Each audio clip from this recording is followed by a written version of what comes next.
ada satu konten yang walaupun tidak menuju dan tidak menyebut merek, tetapi mengarah ke produk aku. Saya sengaja tidak menyebutkan mereknya karena tidak hanya satu merek yang menggunakan pola yang sama. Hi everyone, I'm Misul Kim. Welcome back to my YouTube channel. Nah guys yang lagi nonton, bagaimanakah kabarnya hari ini? Apakah dalam kondisi yang baik-baik saja? Atau mungkin ada yang lagi dalam kondisi enggak baik-baik aja nih? Entah itu dikarenakan lagi sakit, lagi galau, atau lagi banyak banget masalahnya. Apapun itu, tetap semangat ya, don't give up. Nah guys, dalam video kali ini kita bakal bahas tentang apa yang terjadi dengan Dr. Ika dan juga Daviena Skincare. Yang mana selama beberapa hari terakhir, mereka itu ramai banget nih diperbincangkan oleh para netizen.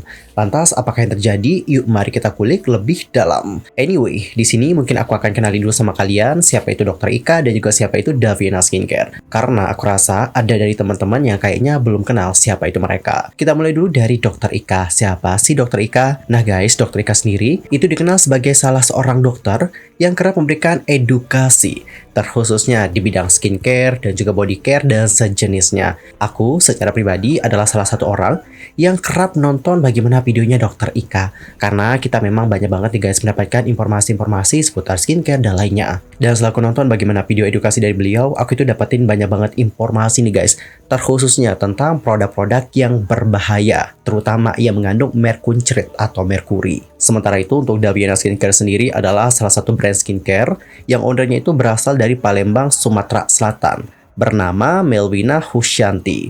Dari lansir dari laman Daviena Skincare, pada tahun 2018, Melvina ini merintis usaha skincare dengan bermodal uang 3,5 juta rupiah. Setelah 2 tahun produksi, Daviena Skincare akhirnya mendapatkan izin edar dari BPOM Republik Indonesia.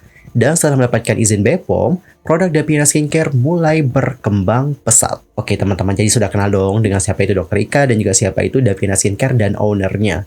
Dan sekarang kita akan membahas tentang apa yang terjadi dengan mereka. Guys, setelah aku amati ya, menurut aku akar dari masalah ini adalah bagaimana komentar dari netizen yang banyak menyebutkan brand Daviena dalam salah satu kontennya Dr. Ika yang membahas tentang retinol. Body example dalam konten ini. Nah di sini Dr. Ika menuliskan berkedok retinol, klaimnya pakai retinol hasil instan. Gimana nih, retinolnya sudah memakan korban, dilepas kok jadi dermatis perioral, dan krimnya berubah jadi kehitaman. Artinya adalah retinol dikasih steroid dan hidroquinon dong.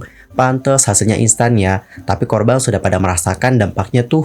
Selain itu, Dr. Ika juga menyoroti tentang komentar netizen yang mention brand Daviena Skincare. Untuk lebih jelasnya, mari kita baca seperti apa komentarnya. Ini Dr. Ika ngomongin skincare yang mana sih? Kayaknya owner Daviena deh. Terus Dr. Ika membalas nih, bukan, kenapa sih disangkutin ke brand tersebut ya?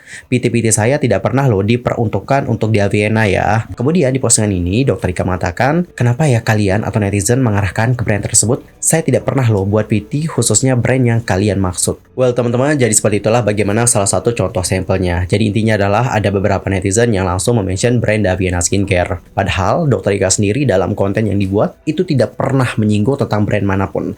Dia hanya menjelaskan tentang ciri-ciri dari produk yang berbahaya. Itu yang dapat aku lihat guys. Namun netizen yang menonton bagaimana konten tersebut nampaknya tidak mengambil bagaimana edukasi utamanya. Mereka hanya terfokus pada brandnya. Brand apa sih yang dibahas oleh Dr. Ika?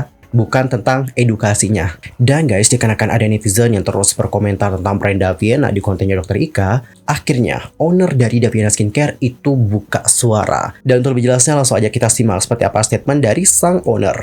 Teruntuk oknum dokter yang kemarin senggol-senggol retinol, saya ada pesan sedikit nih buat Anda. Saya nggak pernah mau bermusuhan dengan siapapun. Kalau edukasi, jangan setengah-setengah, bisa nggak sih? Kalau bener merek yang Anda maksud jelas bahaya, tolong langsung di-spill aja mereknya. Karena apa?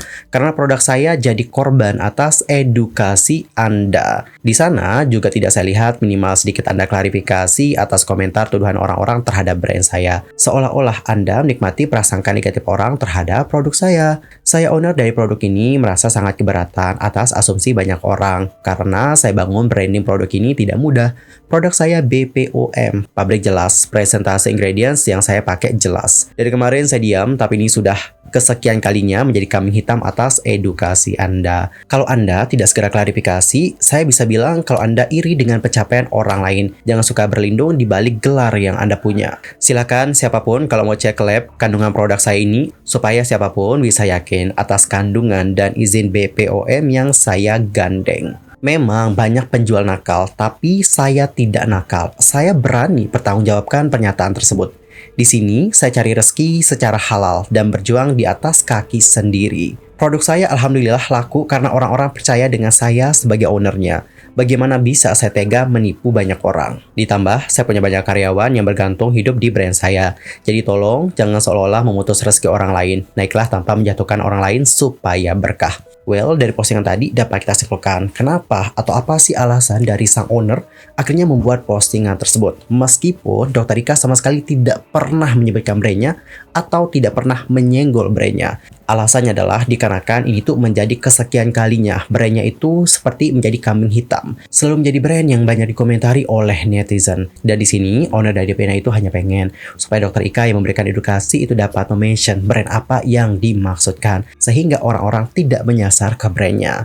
Tapi menurut aku kalau harus mention nama brandnya ya, itu bukannya agak riskan gak sih guys? Riskan kan? Karena apa? Karena guys dulu pernah ada kasusnya guys. Ya dulu pernah ada tuh kasusnya. Masa sih kalian lupa tentang kasus yang itu? Nah itu juga edukasi tentang skincare guys waktu itu. Sampai dibawa ke jalur hukum juga loh waktu itu guys. Aku sih paham ya kenapa untuk owner dari Devena Skincare mengatakan seperti itu. Paham banget. Karena memang netizen-netizen ini selalu menyebutkan brandnya. Padahal sang dokter itu tidak pernah sama sekali menyebutkan tentang brandnya. Dan dia juga sebagai owner pasti merasa kayak wah ini nggak bener nih, ini juga dapat mempengaruhi branding produkku nih.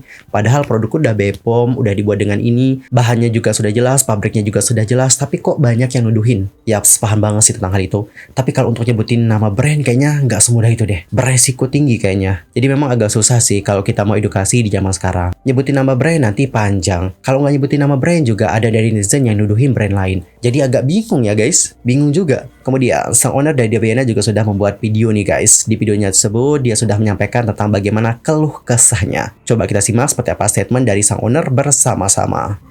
Please jangan suka berlindung di balik kalimat lah, kan gak sebut merek.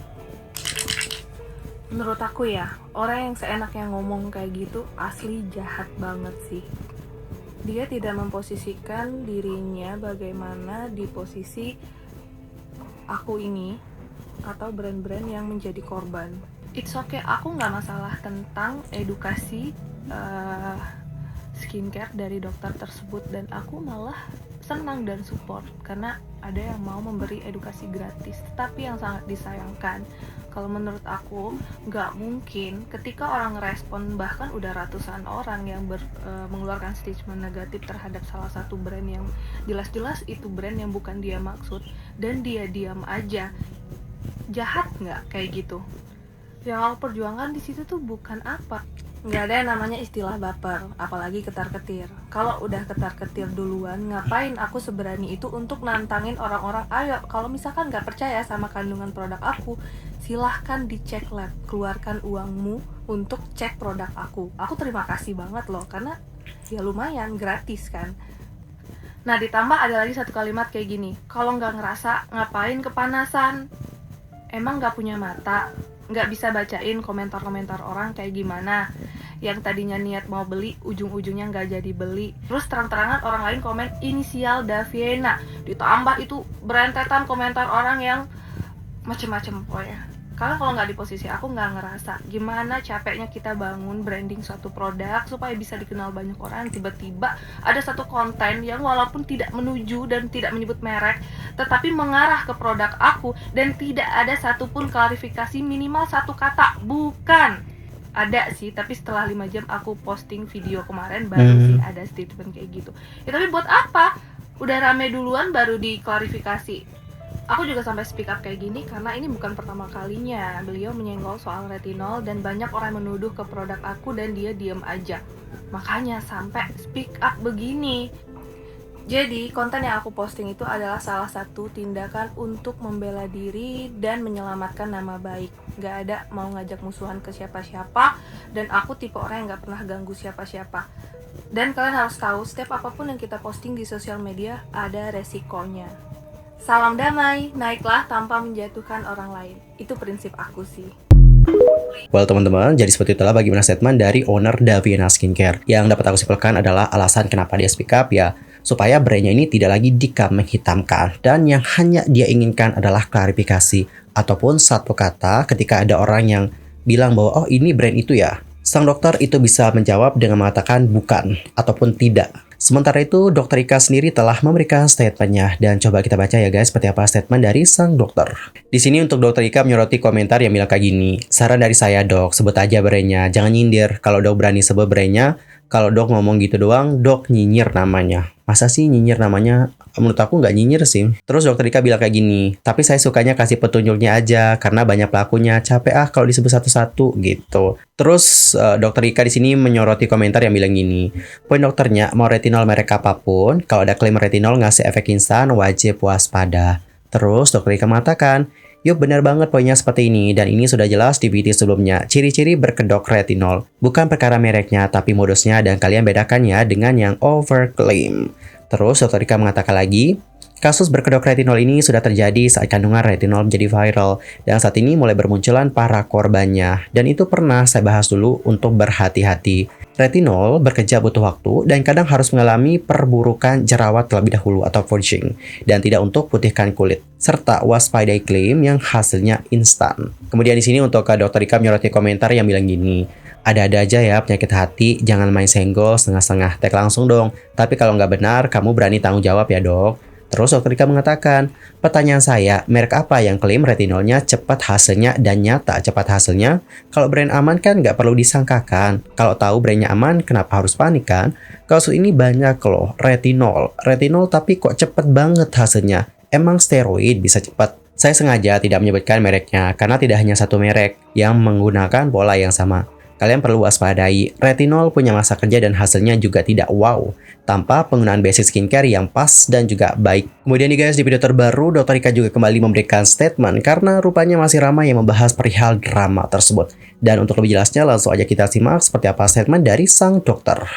Masih rame aja ya, masih rasa nggak senang kenapa saya waktu itu nggak klarifikasi ya kalau itu bukan ya. Karena waktu saya selesai post, ya, saya nggak langsung mantengin terus gitu loh. Waktu saya panteng udah rame, ya kan, udah rame. Yang ada apa? Semua isinya rata-rata ngata-ngatain saya. Senggol ini, senggol itu, apa sih ini gitu ya. Baru saya baca, terus saya bilang tuduhannya ke siapa? Saya bilang bukan. Ya, tapi pihak sebelah sudah klarifikasi. Dan intinya kalau saya kan punya brand juga ya guys ya. Kondisi ini kalau saya posisinya seperti pihak sebelah, ya itu dilihat dari komenannya adalah pelanggan-pelanggan yang kecewa, ya, pelanggan-pelanggan yang merasa tidak cocok. Oke, curhatnya di konten saya, ya, itu yang banyak memicu. Jadi evaluasi aja, oke, dievaluasi ada apa dengan produknya, kumpulin semua yang komplain-komplain ini ya, dicarikan solusinya yang terbaik buat mereka. Itu aja ya. Kalau urusannya saya nggak bisa tanggung jawab dong untuk jawabin semua keluhan-keluhan itu. Ya itu kan produknya saya juga nggak tahu gitu ya. Jadi keluhan itu tanggung jawab brandnya. Tapi untuk menyatakan bahwa itu tidak menyinggung brand tersebut, ya saya udah bilang bukan. Sampai ada berapa kali saya akan lagi bukan gitu ya. Oke, masalah seperti itu. Jadi belajar lagi ya, karena keputusan klarifikasi cepat-cepat, untuk berikan cepat-cepat itu yang menentukan hasilnya jadi seperti ini. Oke, segala tindakan apa yang kita ambil akan menentukan hasil. Oke teman-teman, jadi seperti itulah bagaimana statement dari Dr. Ika. Dan dari statementnya tadi, Dr. Ika sudah menjelaskan tentang alasannya kenapa dia itu tidak buru-buru speak up pada kali itu. Alasannya adalah karena dia memang tidak langsung pantengin bagaimana kontennya. Dan setelah dia melihat, ternyata wah udah rame nih gitu. Dan seperti yang sudah kalian lihat di ini, nah di sini Dr. Ika kan juga sudah mengatakan bahwa brand yang dimaksudkan oleh Dr. Ika itu bukanlah brandnya Daviana Skincare. Seperti itu guys. Dan guys, kalau kalian sendiri gimanakah pendapatnya tentang hal yang satu ini? Nanti langsung aja ya, sampaikan di kolom komentar. Anyway, cukup sekian ya untuk hari ini. Aku Sulki pamit, dan aku juga mohon maaf jika ada kesalahan, baik itu dalam ucapan, sikap, tindakan, dan sebagainya. I'm so sorry banget. Dan mungkin ada hal yang harus dikoreksi, nanti langsung aja koreksi di kolom komentar. Sampai jumpa dan selamat beraktivitas semuanya. Dan buat yang lagi puasa, selamat berpuasa guys, jangan lemes-lemes. Goodbye.